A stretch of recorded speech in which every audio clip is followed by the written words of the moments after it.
तो अब हम करेंगे सवाल नंबर 6। सवाल नंबर 6 में क्या दे रखा है बच्चों, हमें देखा एक अर्धगोलाकार टंकी 1 सेंटीमीटर मोटी है। कितनी है? 1 सेंटीमीटर वो मोटी है, उसकी मोटाई कितनी है? इतनी है। और लोहे की चादर या लोहे की शीट से बनी है ना। तो हम बना लेते हैं बच्चों, जिसकी बात कर रहे हैं। एक अर्धगोलाकार क्या है? टंकी है, जो कि इस तरीके से क्या है, ये अर्धगोलाकार एक हमें टंकी दे रखी है। ठीक है ना, समझ आ गया इतना। यदि इसकी आंतरिक त्रिज्या, आंतरिक यानी अंदर की त्रिज्या हमें दे रखी है, कितनी है? 1 मीटर है। यहाँ पे देखना सेंटीमीटर, यहाँ क्या है बच्चों? मीटर दे रखा है। तो इस टंकी के टंकी के बनाने में लगे लोहे का आयतन ज्ञात करना है। अब ध्यान से बच्चों, आपको यही कॉन्सेप्ट समझना है ना। ठीक है, समझो। हमें आंतरिक त्रिज्या दे रखी है उन्होंने पहले ही, मतलब इस वाले की त्रिज्या हमें दे रखी है। कितनी है? इसकी त्रिज्या हमारी कितनी? 1 मीटर। क्लियर? 1 मीटर हमें दे रखी है। अब हमें बोला गया कि ये टंकी कितनी है? 1 सेंटीमीटर मोटी है। ठीक है, और इसकी मोटाई कितनी है? जैसे कि ये इसकी क्या हो गई? मोटाई हो गई। कहने का मतलब बच्चों ये है, इसमें यहाँ पे इतना क्या लगा है? ये लोहा लगा हुआ है। क्या लगा है? लोहा लगा हुआ। इस वाले पार्ट में क्या लगा है बच्चों? ये सारा की सारा लोहा लगा हुआ है। क्लियर? और लोहे की मोटाई कितनी है? मोटाई यानी यहाँ से लेके देखो अंदर वाली कितनी है? 1 मीटर है ना। तो इसको बच्चों हम लिख लेंगे किससे? आंतरिक त्रिज्या को अगर हम लिखना चाहेंगे, इसको हम लिख लेंगे किससे? कैपिटल आर, स्मॉल आर से। कितना दे रखा हमें? यहाँ पे नहीं, यहाँ लिखते हैं। अंदर वाली कितनी है? 1 मीटर। तो इसको लिख लेंगे आर बराबर 1 मीटर। ये अंदर वाली त्रिज्या हो गई है ना। अब हमें क्या निकालना है? बाहर वाली त्रिज्या भी निकालनी है। क्योंकि जब भी बच्चों ऐसा हो ना, जैसे ध्यान से देखना है ना, जैसे कोई कटोरी होती है, अर्धगोलाकार की कटोरी होती है ना, उसमें 2 गोले बनते हैं। एक तो उसकी मोटाई, जो किनारी मोटाई होती है, उसकी त्रिज्या बनती है, और एक जो उसकी अंदर वाले की त्रिज्या बनती है, उसकी बात कर रहे हैं। ठीक है, जैसे अगर हम इसे ऊपर से देखना चाहेंगे, यानी कि पहला गोला ये रहा, इसकी ये वाली त्रिज्या हो गई कितनी है बच्चों? 1 मीटर। और मान लो ये इसकी मोटाई हो गई। यानी इसे हम कैसे देख रहे हैं? ऊपर से ऐसे देख रहे हैं, कटोरी को ऐसे देख रहे हैं, यानी इस टंकी को हम ऐसे देखेंगे तो हमें इस तरह का कुछ दिखाई देगा। ठीक है, अब समझना है ना। हमें आंतरिक त्रिज्या तो पहले ही दे रखी है बच्चों, हमें निकालनी है इसकी बाहरी त्रिज्या निकालनी। अब मैं इस लाइन को यहाँ से लेकर यहाँ तक बढ़ा देता हूँ। क्यों बढ़ाना है सर? क्योंकि बाहरी इसकी मोटाई कितनी है? 1 सेंटीमीटर हमें दे रखा है। तो इसको हम प्लस करेंगे, यानी कि इसको कैपिटल आर से निकालेंगे। तो कैसे निकालेंगे हम? देखो ये क्या है? मीटर में, और ये हमें क्या दे रखा है? सेंटीमीटर। देखो मीटर और सेंटीमीटर, सेंटीमीटर को मीटर में चेंज कर देंगे, है ना। तो प्लस करना है 1 मीटर प्लस सेंटीमीटर को करो पहले उसमें मीटर में बदलो, 100 से भाग देंगे, यानी 0.1 है ना, 0.01 है ना। इसमें कितना प्लस करेंगे? 0.01। अब ये हमारा मीटर में चेंज हो गया। तो हमारी दोनों आर कौन सी आ गई बच्चों? पहली आर कौन सी है? ये वाली। और दूसरी आर भी मैं इसको यहाँ पे लिख देता हूँ, यानी बड़े आर से लिख देता हूँ। ये इसकी बाहरी त्रिज्या है। क्या ये? 1। इसको प्लस करने के बाद 1.01। क्लियर बच्चों? किस में है? मीटर में। क्लियर? इतना आपको समझ आ गया? तो आगे का सवाल हमारा हो जाएगा। त्रिज्या हमने दोनों निकाल लिए, एक को कैपिटल आर से लिखा, एक को स्मॉल आर से लिखा है। हमसे बोला गया है लोहे का आयतन ज्ञात कीजिए, तो हम वही लिखेंगे बच्चों। और लिखने का तरीका क्या है बच्चों? मैं इसको लिखूंगा, आपको समझ में आ जाएगा। तो हम लिखेंगे लोहे का आयतन। यहाँ से हमारा उत्तर स्टार्ट, यानी कि शुरू हो जाता है। क्या लिखेंगे? लोहे का आयतन। आयतन बराबर क्या हो जाएगा बच्चों? अर्धगोले का आयतन क्या होता है? 2/3। क्या होता है? 2/3 पाई आर क्यूब, है ना। अब बच्चों जब भी आपसे बोला जाए कि इसकी मोटाई निकालो, है ना, कटोरी के अंदर 2 गोले बनते हैं। एक उसकी मोटाई वाला गोला, जैसे कि मैंने आपको बताया ये वाला गोला, ये है ना, और एक इसके ये बाहर वाला जिस पे मैंने पेन चला रखा है, यानी कि इस ये मार्कर चला रखा है, ये वाला। ठीक है, 2 गोले बनते हैं। पहले वाले में से हम दूसरे वाले को क्या कर देंगे? माइनस कर देंगे। बस इसी को लिख देंगे 2/3 पाई आर क्यूब। समझ आ गया है ना। यहाँ से हमारा कॉमन क्या आएगा हम उसे भी देखेंगे। तो हाँ, तो बच्चों यहाँ से हम जो कॉमन लेंगे, लेकिन उससे पहले मैंने क्या बताया आपको कि एक को हमने स्मॉल आर लिखना है और एक को कैपिटल आर लिखना है। तो पहले वाले को हमने लिख दिया बच्चों कैपिटल आर, और ये हमारा हो गया स्मॉल आर। अब बच्चों कॉमन क्या देखो? 3/2 और पाई है, यहाँ पर भी कॉमन है, 3/2 पाई कॉमन है। तो इसको बच्चों हम कॉमन लेंगे। यहाँ से लिख रहा हूँ क्योंकि हमें जगह और ज़्यादा नहीं यहाँ से नहीं, यहाँ से लिखते हैं, जगह हमें और भी चाहिए होगी। तो कॉमन आ गया बच्चों 2/3 पाई हमारा बच्चों कॉमन आ गया। अब देखो ये पूरा के पूरा उठ के आ गया, इधर से भी पूरा आ गया, बचा क्या बड़ा आर, ऐसे बोल सकते हैं हम, माइनस हमें छोटा आर करना है। ठीक है, यहीं पे हमारा सवाल खत्म होने वाला। बस देखो थोड़ी सी कैलकुलेशन आएगी, ये लिख लिया हमने, इसका मान रख देंगे, क्या होता है पाई का मान कितना होता है भाई 22/7। सर ये भी हमने कर लिया। आर का मान, अब आर का मान बच्चों देखो कैपिटल आर हमारी ये है और स्मॉल आर हमारी ये है, तो इसका हमें क्यूब करना है 1.01। क्लियर है ना। इसका क्या करेंगे हम क्यूब करेंगे, क्यूब माइनस, अब छोटे आर क्या है ये दे रखा, इसको करेंगे माइनस, यानी इसका 1 का भी क्यूब, और क्यूब सॉरी इसको हम ब्रैकेट बंद कर देंगे बच्चों। अब यहीं से आपका कैलकुलेशन स्टार्ट होता है। बाहर का तो करना ईजी, हम पहले करेंगे इसको, ये भी बहुत ज़्यादा ईजी है। एक देखो 3 बार करना है हमें, पहले हम 2 बार करेंगे, 101 की 101 से करेंगे, फिर 1 बार और कर लेंगे। देखो बच्चों ध्यान से देखना, करना बहुत आसान है। 101 की 101 से, पॉइंट को हम बाद में देख लेंगे। ठीक है, 101 की 101 से 2 बार हो जाएगी, फिर 1 बार हम और ले लेंगे, तो क्या आ जाएगा 101, फिर दोबारा 0 फिर क्या आएगा बच्चों वही आ जाएगा 101 101। क्लियर, क्या आ गया 1 0 1 और 1 2 0 और ये आ गया बच्चों 1 है ना। अब एक बार हम इसकी भी गुणा 101 से करेंगे, तो देख लेते हैं क्या आ रहा है। मैं यहाँ पे लिख लेता हूँ इसको, जिससे आपको दिखाई दे आसानी से। 101 गुणा किससे करनी है सर 101 से करनी है, तो कर लेंगे सर। 1 का 1 0 का 0 2 का 2 0 का 0 और 1 का 1, कोई दिक्कत नहीं सर। फिर 0 3 4 4 5 0, कोई दिक्कत नहीं सर। अब बाकी फिर दोबारा से 1 करनी है, तो यही आ जाएगा हमारा कितना 1 0 1 0 सर जी, 2 आएगा सर जी, 0 आएगा सर जी, 1 आएगा। ठीक है, सबको प्लस कर देंगे, तो 1 का 1 0 का 0 2 और 1 3 होता है सर, 3 लिख लिया। 0 का 0 होता है सर, 2 और 1 फिर से 3 होता है सर, 0 का 0 लिख लिया सर, 2 और 1 3 होता है। क्लियर। अब बच्चों ध्यान से देखना ना, हमने 3 बार गुणा करी है ना, अब तो 3 बार गुणा करिए। देखो 2 के बाद यहाँ पे पॉइंट है, फिर हमने तीसरी बार यहाँ से भी गुणा करिए, 2 2 4 और 6 के बाद पॉइंट 1 2 3 4 5 6, यानी बच्चों पॉइंट हमारा यहाँ पे कहीं पर आ जाएगा, यहीं पर ही आएगा। ठीक है, तो इसको हमने देखो मैं मिटा देता हूँ क्या आया है, इसको हम रखेंगे, आपको दिखाई दे रहा है ना, बाकी हम इसको ही रखेंगे, बाकी हमारा आंसर आ गया। देखो ये रहा, इस वाले नंबर को रखेंगे, याद रखना है ना, गुणा करके देखना हो तो इसको रिवाइंड कर लेना। चलो इसको मैंने लिख लिया बच्चों ना, बाहर की गुणा कर लेते हैं। कितना 22 दूनी होता है सर जी 44, ऊपर की ऊपर गुणा होती है, गुणा में नीचे के नीचे, और 7 क्या होता है 21। सर इतना तो हमको आ ही गया है, आपने इसका गुणा भी हमें बता दिया कितना आ गया 1.0 नहीं है सर, गलत बोल रहे आप, 0.03031 है ना। माइनस क्या करना है, 1 का क्यूब क्या होगा भाई, 1 का क्यूब सर हमेशा 1 ही होता है, 1 का क्यूब क्या होता है सर हमेशा 1 ही होता है। तो आगे बच्चों बढ़ने के लिए हमें कुछ नहीं करना, इसमें से 1 को माइनस कर देंगे। ठीक है, माइनस करने के लिए कुछ नहीं करना, देखो यहाँ पे 1 लिखा है, बस 1 को माइनस कर दो सर जी, आ गया आंसर 44/21 में 22 लिख रहा था, 21 है सर जी।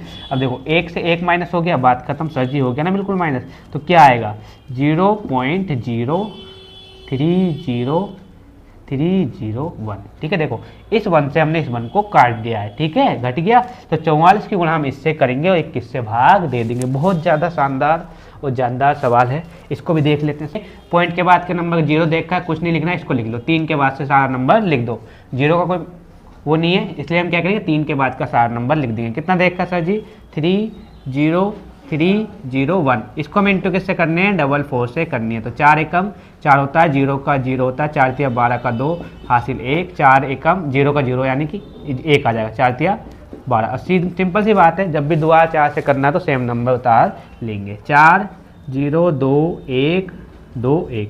ठीक है, सबको हम क्या करेंगे प्लस करेंगे, तो 4 का 4 आएगा, 4 का 4 आएगा, 2 का 2 2 और 1 फिर से 3 2 और 1 3 और 2 और 1 3 1 आएगा ना। पॉइंट कितने के बाद है ध्यान देंगे यहाँ पे, देखो हाँ 1 2 3 4 5 6 के बाद पॉइंट है, तो यहाँ पे भी हम 6 के बाद 1 2 3 4 5 और 6, यानी कि पॉइंट आपका यहाँ पे कहीं आएगा ना। इसी को हम आगे लिख लेंगे, यहाँ से देखना बच्चों कितना आया है 1.33, एक और बार 3 है, फिर 244। ठीक है। अब मैंने बच्चों जैसा आपको बताया था कि इसी नंबर को हम 21 से भाग देंगे, क्योंकि अभी तो हमने गुणा किए ना, 21 से इसको भाग देना है, ठीक है। किस किस को 21 का टेबल आता है कमेंट करके हमें जरूर बताएं, ठीक है। यहाँ पे हम इसको इस तरह से लिख लिया, क्या नंबर दे रखा है उस नंबर को लिखेंगे 1.21 से भाग करना है तो सर आपको 1.333 2 से 244 हमने ये सब कुछ लिख लिया है, ठीक है बच्चों। भाग कैसे करेंगे अभी आप देखना। तो अब हमें क्या करना है, 21 से इसको भाग देना है, सीधी सी बात है। पॉइंट लगाए तो नहीं जाएगा, यहाँ पे लगाएंगे पॉइंट तब भी नहीं जाएगा, एक जीरो बढ़ाएंगे तब भी ये नहीं जाएगा, ठीक है। तो कितना हो गया 133 हो गया। 133 में अगर हम भाग देते हैं 20 का तो कितनी बार जाएगा, ये जाएगा 6 बार, और 6 बार में बच्चा कितना आता है 126, ठीक है। कैसे 20 पंजे 100 होता है 120, और एक एक को जोड़ेंगे तो 126 आ जाएगा, ठीक है। घटाएंगे तो बच्चा हमारा कितना आएगा, इसमें से 33 में से घटाओ, देखो 13 में से 6 गए तो हमारा 7 बचेगा, और यहाँ पे 0 0 आ गया, ठीक है। ऊपर से उतारेंगे हम 3, ठीक है। अब इसमें हमें कितने करना है 73 में करना है, तो कितनी बार जाएगा 3 बार,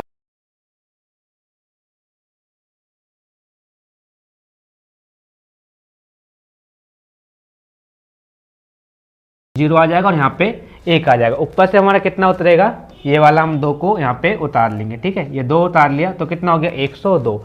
इसमें कितनी बार जाएगा हमारा, ये हमारा जाएगा 4 बार में। कितनी बार में जाएगा 4 बार में, क्योंकि 21 चौके कितना होता है 84, यानी 84 हो जाएगा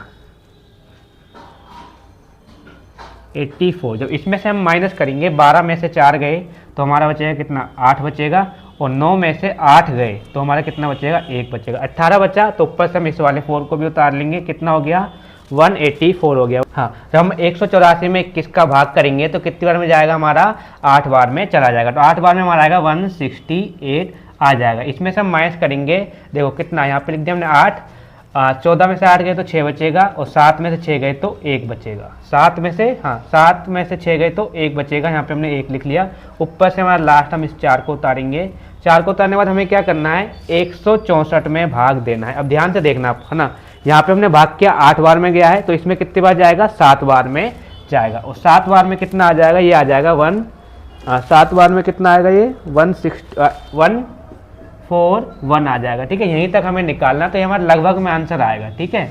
इसको हम क्या लिख देंगे 0.03487 सेंटीमीटर या मीटर क्यूब में लगाएंगे, मीटर क्यूब, ठीक है। यही आपका लास्ट आंसर हो जाएगा। थोड़ी सी कैलकुलेशन है, बाकी सवाल बहुत ही ज़्यादा इजी है, और एक बार आप इसका स्क्रीनशॉट ले लीजिए। तो अब हम करेंगे सवाल नंबर 7। सवाल नंबर 7 में क्या दे रखा है, हमें उस गोले का आयतन ज्ञात कीजिए। हमें यहाँ पे इसका आयतन ज्ञात करना है जिसका पृष्ठीय क्षेत्रफल हमें पहले से ही दे रखा है, ठीक है। तो पृष्ठीय क्षेत्रफल दे रखा है और हमें कुछ नहीं दे रखा है, जो दे रखा हम यहाँ पे लिख लेंगे पृष्ठीय क्षेत्रफल, ठीक है। तो बच्चों यहाँ पे हमारा उत्तर शुरू हो जाता है, ठीक है। यहाँ से आपका उत्तर शुरू हो जाता है, आगे बढ़ते हैं, ठीक है। पृष्ठीय क्षेत्रफल हमें कितना दे रखा है, पृष्ठीय क्षेत्रफल, ठीक है, आपको दे रखा है 154 सेंटीमीटर स्क्वायर, ठीक है। अब बच्चों इससे हम क्या निकाल सकते हैं, क्योंकि हमें आयतन में क्या चाहिए होता है आर चाहिए होता है, तो इससे हम क्या निकालेंगे आर निकालेंगे। तो आर कैसे निकालेंगे, पृष्ठीय क्षेत्रफल का फॉर्मूला लगाएंगे, ठीक है। यहाँ पे लिखेंगे गोले का पृष्ठीय क्षेत्रफल, गोले का पृष्ठीय क्षेत्रफल बराबर क्या होता है 4 पाई आर स्क्वायर, ये होता है गोले का पृष्ठीय क्षेत्रफल। जबकि हमें पृष्ठीय क्षेत्रफल पहले से ही दे रखा है, तो जो हमें पृष्ठीय पहले देखा तो इसको लिखेंगे हम इस साइड, और फॉर्मूला रहेगा हमारा इस साइड, ठीक है। तो हमने यहाँ पे इसको लिख लिया, तो आप चाहो तो फॉर्मूले को इस साइड लिख लो और क्षेत्रफल को उस साइड लिख लो, बात बराबर है, ठीक है। तो मैं क्या कर रहा हूँ बच्चे, इसको मैं इस साइड लिख रहा हूँ बस, 54 बराबर 4 पाई आर स्क्वायर, ठीक है। हमें क्या निकालना है आर निकालना है, तो बच्चों आर को ही हम बाहर निकाल लेंगे, आर स्क्वायर 154 इधर आ जाएगा, नीचे क्या आएगा देखो आर इधर आ गया, तो 4 और पाई बचा, 4 पाई काट के बात नहीं कर रहा हूं, यहाँ पे पाई 4 बचा, ठीक है, या 4 पाई है ना। तो यहाँ पे लिख लिया हमने 4 ठीक है। अब पाई, पाई का मान आपको पता है तो हम नीचे से ऊपर लिखेंगे। पाई का मान क्या होता है 22/7। तो अब बच्चे समझना, ये पाई इसके साथ आ रही थी ना, देखो यहाँ पे क्या बचा 4 पाई।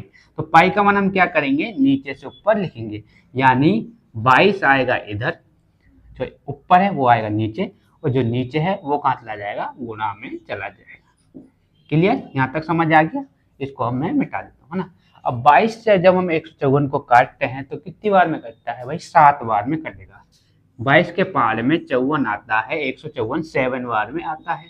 तो यहाँ पे हमारा क्या बच्चा r² बराबर 7 गुणा 7 अपॉन में, यहाँ क्या होता है 4, 4 के हम 2 टुकड़े कर सकते हैं, यानी 2 गुणा 2। ठीक है, इसको भी हम आगे लिख सकते हैं, कैसे कह सकते हैं 7 अपॉन में 2 और इसकी पावर 2। पावर 2 क्यों लगी है, देखो 1 7 2 7, 1 2 2 1 2 2 2, तो इसलिए पावर 2। इससे ये कट जाएगा, r हमारा आ जाएगा बच्चों कितना 7 अपॉन में 2। क्लियर, ये हमारा r आ गया। ठीक है, यहाँ तक आपको सवाल समझ में आ गया है। अब हम क्या निकालेंगे, इसका आयतन भी निकालेंगे। तो आयतन का फॉर्मूला क्या होता है, गोले का आयतन, आयतन। ठीक है, गोला लिखा है, आप चाहो तो गोले का आयतन लिख दो, मैंने डायरेक्ट आयतन लिख दिया। तो क्या होता है गोले का आयतन 4 अपॉन में 3 पाई r क्यूब। ठीक है ना। अब ध्यान से देखना बच्चों, 4 की जगह पे 4 रहेगा, 3 की जगह पे 3, पाई का मान कितना होता है 22/7। r हमारा देखो कितना 7 अपॉन में हमें 2 दे रखा है जो हमने निकाला है। तो 3 बार लिखना है, 7 अपॉन में 2, 7 अपॉन में 2 और 7 अपॉन में 2। ठीक है, ध्यान से देखना तभी सवाल समझ में आएगा। देखो 1 7 से मैंने 2 1 7 को काट दिया। क्लियर, ठीक है। अब ध्यान से देखना, 2 एकम 2, 2 दूनी 4, 2 बचा, इस 2 से मैंने इस 2 को उड़ा दिया। क्लियर है ना। और क्या बचा है, देखो यहाँ पे क्या है 22, 22 को अगर 2 से काटते हैं तो 2 एकम 2 और 2 एकम 2 यानी 11 बार, है ना।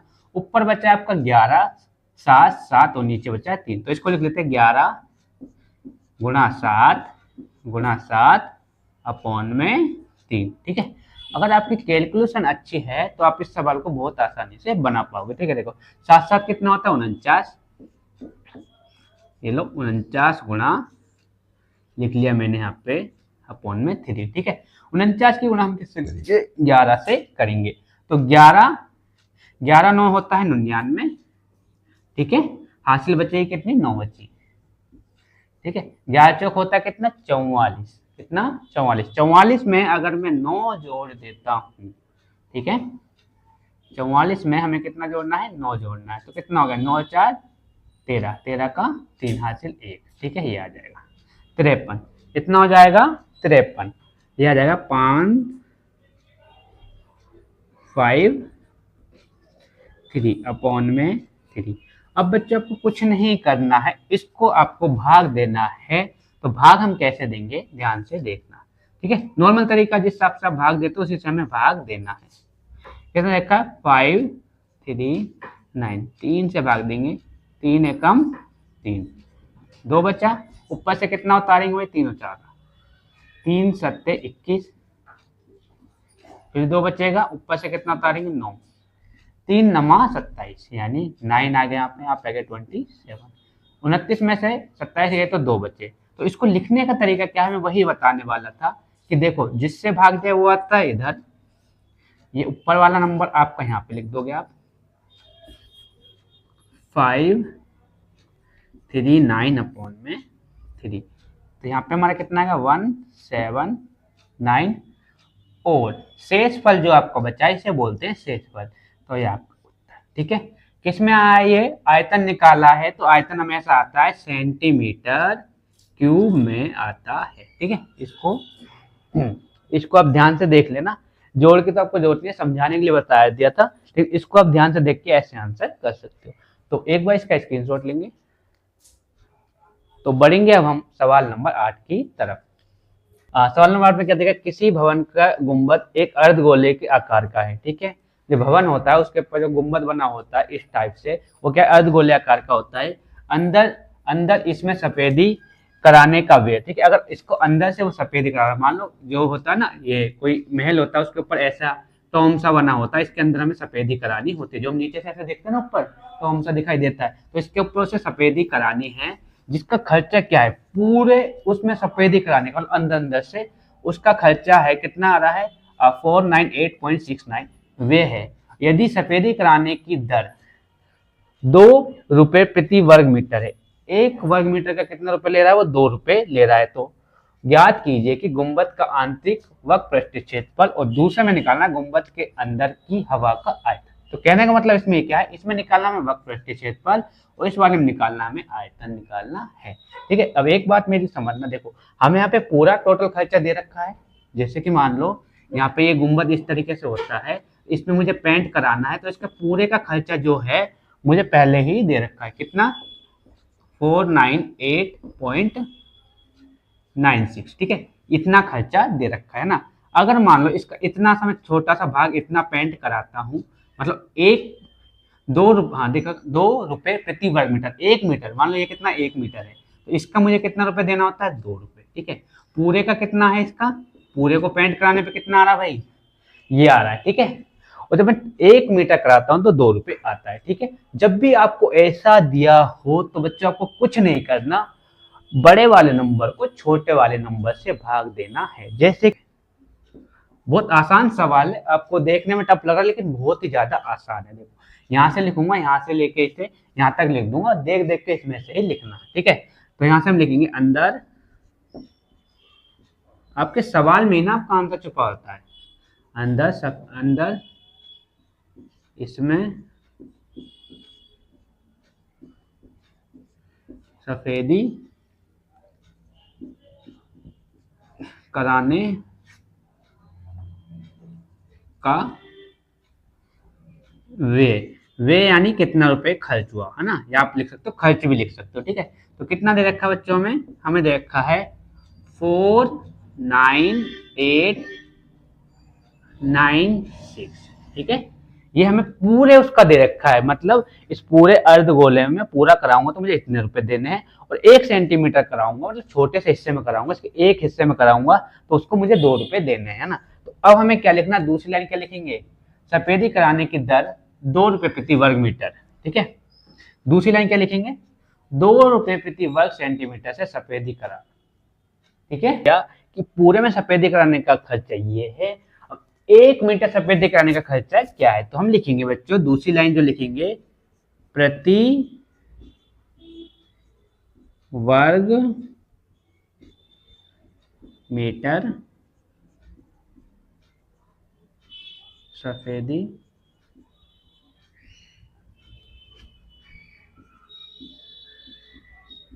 कराने का वे, ठीक है। 1 मीटर का कितना है बच्चों, पहले ही आपको बता रखा है कितना है, 2 रुपए यहाँ पे दे रखा है। तो अब आपको क्या करना है, कुछ नहीं करना, इस बड़े वाले नंबर को छोटे वाले नंबर से आपको भाग दे देना है।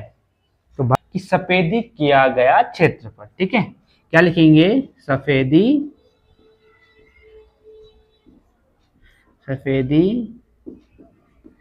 किया गया क्षेत्रफल।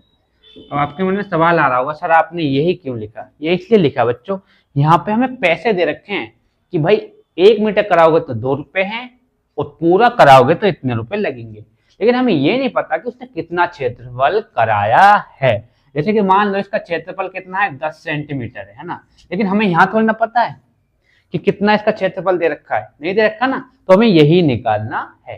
तो सीधी सी बात है, हमें कुछ नहीं करना, बड़े वाले नंबर को छोटे नंबर से भाग दे देंगे, 498.96, यहाँ पॉइंट बच्चों को नहीं दिखाई दे रहा होगा तो मैं बोल रहा हूँ वो सुनाई दे रहा होगा, 2 से भाग देंगे, क्लियर। देखो 2 एकम 2, 2 दूनी 4 है ना, 2 4 1 बचा 18 हो गया, 2 नाम 18, पॉइंट की जगह पॉइंट लगा दो, कोई दिक्कत नहीं है, 2 चौक 8, फिर 1 बचा 2 अट्ठे 16। तो कहने का मतलब बच्चे ये है, यहाँ पर जो हमारा इसका निकल के आया है ना, तो वो आया है कितना क्षेत्रफल आ रहा है 429.48, मीटर स्क्वायर। ठीक है, ये हमारा इसका क्षेत्रफल निकल के आ गया है। मतलब जो पहला पूछा था गुंबद का आंतरिक वक्र पृष्ठीय क्षेत्रफल, यही है बच्चों वो। ठीक है, आपको निकालने की जरूरत नहीं है, आपने यहीं पे ही निकाल लिया। यही है इसका आंतरिक वक्र पृष्ठीय क्षेत्रफल। शॉर्ट में लिख रहा हूँ बच्चों, समझदार हो समझ जाओ। कितना आया भाई? 249.48 मीटर स्क्वायर। ठीक है, लेकिन बच्चों हमें क्या निकालना है? इसका आर निकालना है। तो वक्र पृष्ठीय अर्धगोले का वक्र पृष्ठीय का जो फॉर्मूला होता है वो होता है बच्चों 2 पाई आर स्क्वायर। ठीक है, यहीं से हमें आर मिलेगी। कैसे लिखेंगे? 249.48। ठीक है, अब देखो बच्चों करना क्या है ना, लिया है वक्र का फॉर्मूला हमारा ये रहा। ठीक है, तो हम क्या करेंगे? आर का मान हमें निकालना है, क्योंकि आर हमें चाहिए, तभी हमारा आयतन निकलेगा। तो कुछ नहीं करना, ये वाला नंबर ऊपर आ जाएगा। ठीक है, अब बच्चों थोड़ा ध्यान आप इधर रखना। ठीक है, 2 का आ गया 2, पाई आ गया, पाई क्या आ गया? पाई को हम नीचे से लिखना शुरू करेंगे। तो नीचे से क्या होगा? 22 और 7 हमारा चला जाएगा ऊपर। ठीक है, अब बच्चों कुछ नहीं करना, इसको काटो, पूरे को 2 से काट दोगे तो 2 से आपका जब कटेगा इस 2 से, तो 1 2 4 7 और 4 पॉइंट यहाँ पे। ठीक है, अब बच्चों यहाँ पे देखो क्या बच्चा है, तो यहाँ पे लिख लेते हैं आर स्क्वायर बराबर आपका बच्चा है 14124.74 इंटू 7। ठीक है, अब नीचे बचा है 22, 11 से काटेंगे, 11 दूनी 22, 11 एकम 11, 11 एकम 11 14 हो गया, ये वाला 14 हो गया, 11 एकम 11, फिर कितना बचा? यहाँ से 3 बचा, 37 हो गया, 11 ते होता है 33, 4 बचा, 11 चौक हो गया 44। ठीक है, ये आ गया बच्चों। इसको भी हम क्या करेंगे, मैं और इसको सरल बनाने के लिए, है ना, ज्यादा कैलकुलेशन नहीं करना आपको, यहीं पे सवाल को खत्म करेंगे जल्दी से जल्दी। देखो इसको 2 से काटेंगे, 2 पंजे 10, यहाँ पे लिख रहा हूँ 2 पंजे 10। ठीक है, एक बचा 13 हो गया, है ना, एक बचा 13 हो गया, 2 छिकी 12, 2 छिकी 12, एक बच्चा, तो ये कितना होगा? 14, 2 सत्ते 14। ठीक है, ये आ गया। ठीक है, ये आपका क्या आ गया है यहाँ पे। इसके बाद गुणा में है 7। ठीक है, इन सब के हम क्या करेंगे? गुणा करेंगे, तो हमारा यहाँ से आर निकल के आ जाएगा। तो यहाँ पे मैं लिख लेता हूँ आर बराबर कितना? 5.67 इंटू 7। ठीक है, करना क्या है बच्चों? कुछ नहीं करना, नीचे तो कुछ बचा ही नहीं है, इनकी हम क्या करेंगे? गुणा करेंगे। पॉइंट हटाएंगे, 2 के बाद पॉइंट है तो नीचे आ जाएगा 100। बच्चों यहाँ पे आपको स्मार्ट कैलकुलेशन करनी है, जो कि मैं आपको बताऊंगा। यहाँ पे स्मार्ट कैलकुलेशन क्या होती है? इसको 7 से भाग देंगे। कौन से 7 से भाग? अपनी तरफ से 7 से भाग देंगे। तो 7 एकम 7 8 होता है 56। देखो 7 8, 7 8 कितना होता है? 56। पहले एक साथ लिखा है तो एक साथ को एक साथ लिख लिया हमने। 7 से भाग अपनी तरफ से दे रहे हैं, क्योंकि 7 के पारे से कट जाएगा। ठीक है, तो 7 8 होता है बच्चों 56, 8 आ गया, और देखो 7 8 56 और एक साथ बचा, 7 एकम 7, है ना, जिससे भाग दिया था उसी 7 को यहाँ पे लिख देंगे। नीचे कितना आ जाएगा बच्चों? 100। क्लियर? अब इससे हमारा होगा क्या? इससे कैलकुलेशन आसान इसलिए हो जाएगा, कितना बचा? देखो 7 गुणा 7, 81 को मैं क्या लिख सकता हूँ बच्चों? 9 गुणा 9, क्योंकि 9 नाम 81 होता है, और 10 को क्या, 100 को क्या लिख सकता हूँ? 10 गुणा 10। ठीक है, इनमें से एक एक नंबर बाहर आ जाएगा, तो एक एक नंबर बाहर आएगा तो क्या हो जाएगा? 7 गुणा 9 और अपोन में आ जाएगा 10। ठीक है, यहाँ से हमारा आर क्या निकलेगा? 9 7 होता है 63, आर स्क्वायर बराबर 9 7 कितना होता है? हाँ सॉरी, स्क्वायर नहीं आएगा, हो गया। तो आर बराबर कितना आ जाएगा? 9 7 63, 63 को अगर 10 से भाग दोगे तो बच्चों आपको आर आ जाएगा, दिखाई दे रहा है? आर आपका है बच्चों, आएगा, ध्यान सुन लो, आर आपको 63 को 10 से भाग देना है, तो आपका आर कितना आएगा बच्चों? आर आ जाएगा आपका 6.3। ठीक है, तो आर आप 6.3 मीटर। क्लियर? यहाँ तो कोई डाउट नहीं होना चाहिए, है ना। तो अब हम क्या करेंगे? फॉर्मूला अर्धगोले का आयतन जो भी होता है, आयतन लिखना डायरेक्ट में। ठीक है, आप लिख लेना अर्धगोले का आयतन। आयतन बराबर बच्चों क्या होता है? 2/3 पाई आर क्यूब, ये होता है अर्धगोले का आयतन। अब हम मान रखेंगे और हमारा आंसर आ जाएगा 2/3। पाई का मान बच्चों बहुत आसान है, आपको बहुत बार करा चुका हूँ, 22/7 अपॉन में 7 सॉरी, यहाँ पर 6.3 इंटू 6.3। बस आपको कुछ नहीं करना, आपका कैलकुलेशन अच्छी देखो कैसे होगी। 9 7 होता है 63, यानी 0.9 बार में कट गया है। 3 से इसको काटूंगा, 3 एकम 3, 3 दूनी 6, यानी 1 कट गया 21 बार में, है ना। 2 के गुना इससे करो तो ये हो जाएगा 44 0.9। ठीक है, इसको इसलिए 21 और इसकी आप गुणा कर दो, 0.1 की गुणा 6 पॉइंट इससे कर दो। क्या लिखा है? 6.3 की गुणा बच्चों इससे करनी है, ठीक है। 3 का 3, 6 का 6, बस 6 का 2 तिया 6 और ये हो जाएगा 12, कुछ नहीं।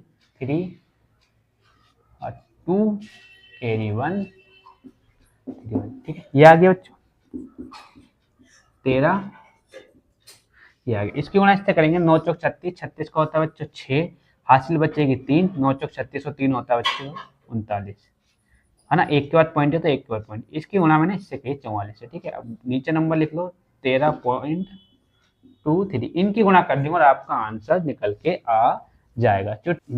यहाँ पे हम लिख लेते हैं कितना देखा है 1.29। पॉइंट को भी मत देखो, पॉइंट को हटा दो, बाद में हम पॉइंट लगा लेंगे जितने के बाद पॉइंट लगाए, ठीक है। यहाँ पे लिखा है 396, पॉइंट की बात नहीं कर रहा हूँ बच्चों, ध्यान से दोबारा से बोल रहा हूँ, पॉइंट हम लास्ट में लगाएंगे। 6 तिया कितना होता है 18, 18 का 8 हो गया, 6 दूनी हासिल बचा 1, 6 दूनी 12, 1 हासिल 13 का 3, हासिल बचा 1, 6 तिया 18, 1 हासिल 19, ठीक है, ध्यान रखना। और 6 एकम 6 और 1 7, ठीक है, इतना हो गया। अब हम क्या करेंगे बच्चों, अब 9 की गुणा 3 से करेंगे, 9 तिया 27, 27 का होता है 7, हासिल बचेगा 2, 9 दूनी 18 और 2 20, 20 का 0, हासिल फिर से सर 2 बचा है, 9 तिया 27, 27 और 2 कितना होता है 27 और 2 होता है 29, 29 का 9, कैरी फिर से 2 बचा, 9 एकम 9 और 2 11, क्लियर है, यहाँ तक कोई दिक्कत नहीं है। इसको मिटा देते हैं, आगे बढ़ते हैं 3 से, 3 तिया 9, यानी 3 तिया 9 आ गया है, 3 दूनी 6, 6 आ गया है सर, 3 तिया फिर से 9 आ गया है और 3 एकम 3, यानी यहाँ पे 3 आ गया। सबको प्लस करेंगे, 8 का 8, 7 3 10, 10 का 0, हासिल 1 बचा, 9 देखो 9 और 1 10, 10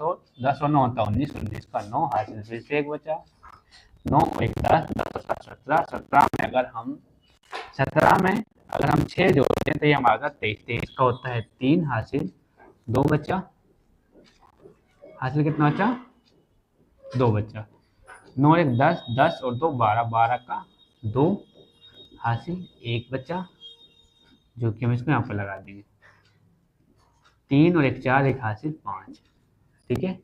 अब आपको क्या नोटिस करना है, पॉइंट कितने के बाद है 1 2, 2 के बाद यहाँ पे पॉइंट है, ये दिखाई दे रहा है, और 1 के बाद यहाँ पे कहने मतलब 3 के बाद आपको पॉइंट लगाना है, तो 1 2 3 तक पॉइंट लगाएंगे तो 1 2 3 यहाँ पे पॉइंट आ जाएगा, यही आपका आयतन आ जाएगा। तो आयतन आपका जो आएगा बच्चों यहाँ पे मैं लिख देता हूँ, कितना आ गया 5 2 3.9 मीटर क्यूब, ठीक है। ये क्या हो गया बच्चा, ये आपका आयतन हो गया है। तो एक बार बच्चों इसका स्क्रीनशॉट लोगे। तो हाँ तो बच्चों अब हम करेंगे सवाल नंबर 2, सॉरी। तो हाँ तो बच्चों अब हम करेंगे सवाल नंबर 9। सवाल नंबर 2 में हमें क्या दे रखा है, दे रखा है लोहे के 27 ठोस गोलों को मिलाकर, ठीक है। ये कितने दे रखे हैं, ऐसे ऐसे छोटे छोटे से कितने हैं, ये 27 है, कितने 27 गोले हमें दे रखे हैं, लिखा है 27 ठोस गोलों को मिलाकर, जिसमें से प्रत्येक की त्रिज्या r है, त्रिज्या क्या है हमें r दे रखी है, और पृष्ठीय क्षेत्रफल क्या दे रखा है, s हमें दे रखा है। मतलब 27 गोलों की जो छोटे छोटे से गोले हैं इनकी त्रिज्या क्या है, r है, और पृष्ठीय क्षेत्रफल हमें दे रखा है, s हमें दे रखा है, ठीक है। तो एक बड़ा गोला बनाया जाता है इन सबको पिघलाकर। मान लो जैसे एक सिक्का है, 1 रुपए का सिक्का, 1 रुपए का छोटा सिक्का आता है, मैंने उसको पिघलाकर एक बड़ा 10 रुपए का सिक्का बना दिया, तो दोनों का आयतन क्या होगा, बराबर ही होगा, ठीक है। ये बात आपको याद रखनी है। दूसरा क्या देखा, एक बड़ा गोला बनाया जाता है, मान लो 27 गोलों को पिघलाकर उन्होंने एक बड़ा गोला ये वाला बना दिया, इन छोटे छोटों को आग में तपाकर बड़ा वाला गोला ये वाला इन्होंने बना दिया, बनाया जाता है, जिसका पृष्ठीय क्षेत्रफल क्या है, एस डैश, आर इसकी हो जाएगी आर डैश, और पृष्ठीय क्षेत्रफल हो जाएगा इसका एस डैश हो जाएगा। तो हमें क्या करना, ज्ञात करना है नए गोले की त्रिज्या, मतलब हमें बड़े वाले गोले की इसकी त्रिज्या हमें निकालनी है। तो निकालेंगे कैसे, फर्स्ट वाले का यहाँ पे हम उत्तर लिखेंगे पहले, अब यहीं से हमारा सवाल शुरू हो जाता है। 27 छोटे गोलों का आयतन, छोटे गोले का आयतन बराबर, इन्हीं को पिघलाकर, मतलब इन छोटे छोटे को पिघलाकर उन्होंने एक बड़ा सा बना दिया है। ठीक है, तो अब क्या लिखेंगे, एक बड़े गोले का आयतन, क्या लिखेंगे, एक बड़े गोले का आयतन। ठीक है, तो ये क्या होता है बच्चों, देखो गोले का आयतन क्या होता है आपको पता ही, 27 की जगह 27 रहेगा। गोले का आयतन जो हमारा होता है 4/3 पाई आर क्यूब। ऐसे ही बड़े गोला के भी आयतन सेम ही रहेगा, लेकिन इसमें 27 नहीं आ, क्योंकि एक गोला है। ठीक है, तो क्या हो जाएगा, ये लगाएंगे 4/3 पाई आर क्यूब। ठीक है, अब देखो मैं आपको समझा देता हूँ, पाई आर क्यूब ये कौन सा है, ये वाला, ये डैश लगाया ना, ये इस वाले बड़े गोले की बात हो रही है, इसमें डैश नहीं लगाया तो छोटे गोले का आयतन है। अब देखो कटेगा क्या, बराबर में चीज़ है तो इससे हम इसको उड़ा देंगे, पाई से पाई कैंसिल, यहाँ क्या बचेगा, ये हो जाएगा हमारा 27, कितना हो जाएगा 27 आर क्यूब, और यहाँ बचेगा हमारा आर डैश 3 बचेगा, आर डैश क्या बचेगा हमारा 3 बचेगा। अब आपको पता है 27 किसका क्यूब होता है, जब 3 की गुणा हम 3 बार करते हैं, यानी 3 गुणा 3 गुणा 3, तो 27 उस किसका 3 का क्यूब होता है। तो हम यहाँ पे लिख सकते हैं, क्या लिख सकते हैं, 3 की पावर क्यूब बराबर, ये क्या हो जाएगा आर क्यूब डैश। ठीक है, अब यहाँ से हमें क्या निकालना, इस वाले आर डैश का मान निकालना है, तो आर डैश हमारा आ जाएगा इधर, है ना, यहाँ क्या बचेगा R3। मतलब जो पहले वाले का आंसर था वो हमने यहाँ पे निकाल लिया, बोला नए गोले की त्रिज्या, मतलब नए गोले की त्रिज्या कितनी आ गई, 3R हमारी आ गई है। ठीक है, आप चाहो तो इस 3 से इस 3 को भी काट सकते हो, तब भी क्या बचेगा, देखो अगर इस 3 से आप इस पावर को काटोगे तो R यही बचेगा, R बराबर 3R। ठीक है, ये नए गोले की क्या आ गई है, त्रिज्या आ गई। फर्स्ट वाला हमने कर लिया, अब हमें बोला है कि S और S डैश का अनुपात, तो बहुत अच्छे सवाल है। ठीक है, तो उससे पहले मैं बच्चों आपको बता दूं, ये क्या है भाई, इंपॉर्टेंट सवाल है जो कि बार बार पेपर में पूछा गया है। ठीक है, तो इस सवाल की आपको 2 बार प्रैक्टिस लगा लेनी है। वैसे तो एक बार में समझ आएगा, 2 बार प्रैक्टिस लगा लेना, क्योंकि अगर सवाल थोड़ा बहुत घूमता है तो आपको क्लियर हो जाएगा। हमने कहा S और S डैश का अनुपात, तो सिंपल सी बात है, अनुपात कैसे लिखते हैं, S और S डैश का अनुपात। क्लियर, अनुपात क्या क्या होता है, S का फॉर्मूला क्या होता है, पाई, यहाँ पे लिखेंगे अनुपात की जब भी बात होती है तो भाग में रख दो बस। ठीक है, S और S डैश का अनुपात तो क्या होता है 4 पाई आर स्क्वायर। ठीक है, और नीचे डैश वाला आ रहा है तो डैश वाले लगाएंगे, 4 पाई आर स्क्वायर डैश। क्लियर, अब देखो 4 से 4, पाई से पाई कैंसिल, जो बचा बच्चों उसको लिख लो, r की पावर 2 और r डैश की पावर 2।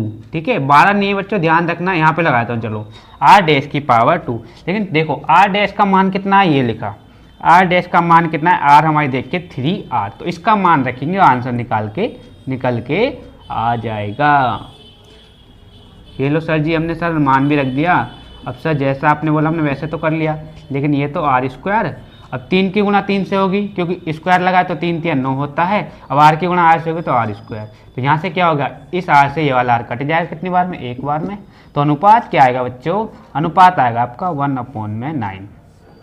ये आपका सवाल है जो हो गया है। ठीक है, 1/9 इसका अनुपात हो गया है। बच्चों दूसरी चीज़ जो आपको बताने वाला हूँ, ये सवाल क्या है बच्चों, बहुत ज़्यादा इंपॉर्टेंट है, पेपर में कई बार पूछा गया है, हर बार, क्या पता इस बार भी पूछ ले, तो इसलिए आपको क्या करना है, इस सवाल की 1 से 2 बार प्रैक्टिस लगा लेनी है। वैसे तो आपको एक ही बार में समझ में आ जाएगा, ये मेरी गारंटी है, लेकिन फिर भी आपको कोई सवाल में कुछ चेंज हो जाए अगर, तो फिर भी आप इसको कर सको, इसलिए 2 बार प्रैक्टिस आसानी से लगा लेनी है। अब इसका सर बच्चा है इसका आखिरी सवाल, उसको भी हम जल्दी से करते हैं। सवाल जिसमें हमें दे रखा है बच्चों, क्या दे रखा है, दवाई का एक कैप्सूल 3.5 mm व्यास वाला है। ठीक है। कितने व्यास वाला, इसका व्यास हमें दे रखा है 3.5 mm व्यास वाला एक गोला है। कैसा है, देखो जो कैप्सूल है ना बच्चों, ये गोल दे रखा है, लेकिन अभी तक जो हमने कैप्सूल देखा है, कैप्सूल कैसा होता है, इस साइज का होता है, मतलब ऐसा कुछ होता है कैप्सूल, इस तरीके से कोई कैप्सूल होता है ऐसा।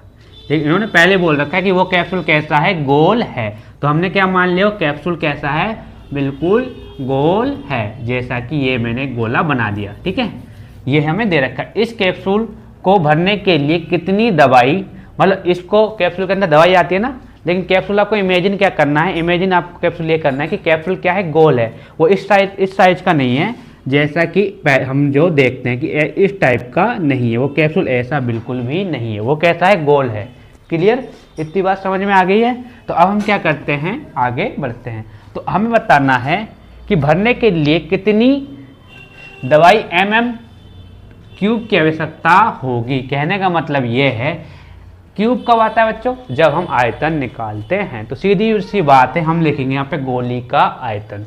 ठीक है, मारने वाली गोली नहीं, जो खाने वाली दवाई होती है उस गोली की बात हो रही है। तो यहाँ पे हम लिखेंगे, यहाँ से हमारा उत्तर शुरू हो जाता है। क्या लिखेंगे, गोली का आयतन, गोली का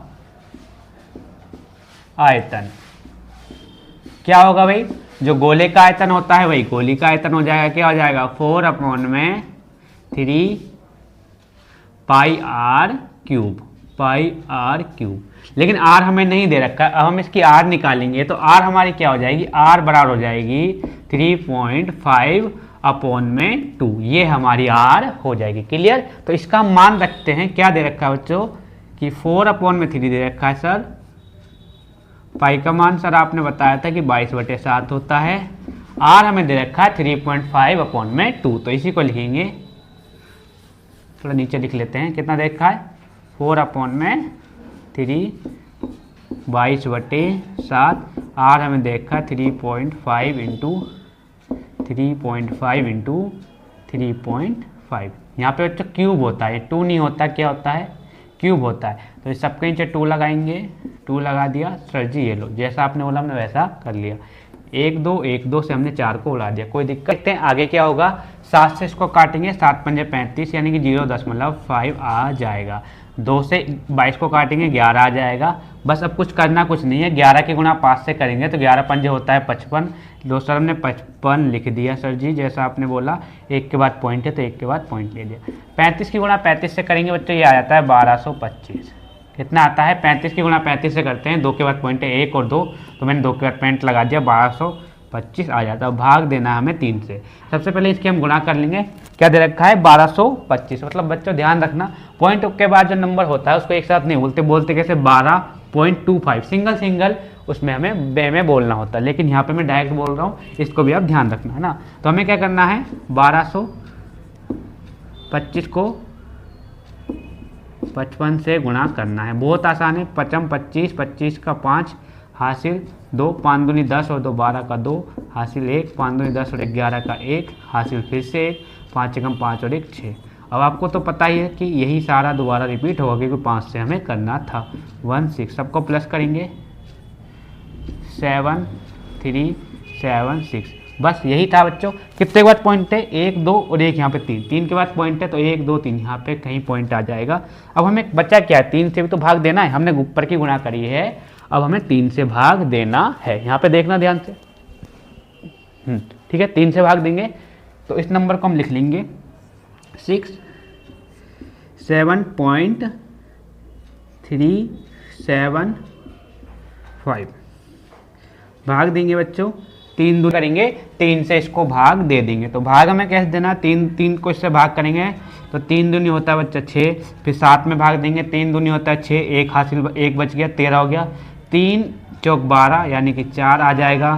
फिर कितना बचा, 3 चौक 12 1 बचा 17 हो गया, 3 पंजे 15, ये लो, फिर कितना बचा 2, 3 अट्ठे 24। इतना ही हमें निकाल लेना है क्योंकि हमें पॉइंट के बाद ज़्यादा नहीं निकालना होता है। 2 के बाद पॉइंट है तो 1 2 और यहाँ पे 3 के बाद 1 2 3 यानी 3 के बाद पॉइंट, यहाँ पे बच्चों पॉइंट आ जाएगा। यही आपका आंसर। आपका आंसर या तो आपको ये दे रखा होगा बुक में, सबकी बुक में, किसी किसी की बुक में अलग हो जाता है, अच्छा सबकी में नहीं होगा, MM क्यूब, है ना। ये आपका आंसर दे रखा होगा 2.25 mm क्यूब, क्यूब, ठीक है। इन दोनों में से आपका कोई एक आंसर बच्चों दे रखा होगा। ये भी सही है, आप इतना लिखते हो तो भी सही है, आप ये लिखते हो तो भी सही है, ठीक है। तो बच्चों एक बार इसका स्क्रीनशॉट ले लो। ले लिया। तो बच्चों आपको ये तो पता ही होगा कि हमारे चैनल पे आपको इंग्लिश की वीडियो और मैथ की वीडियो रेगुलर आपको मिल रही हैं। अगर आप हमारे चैनल पे नए हैं तो हमारे चैनल को सब्सक्राइब करें, लाइक करें, कमेंट करें और अपने दोस्तों को सबको ये शेयर करें।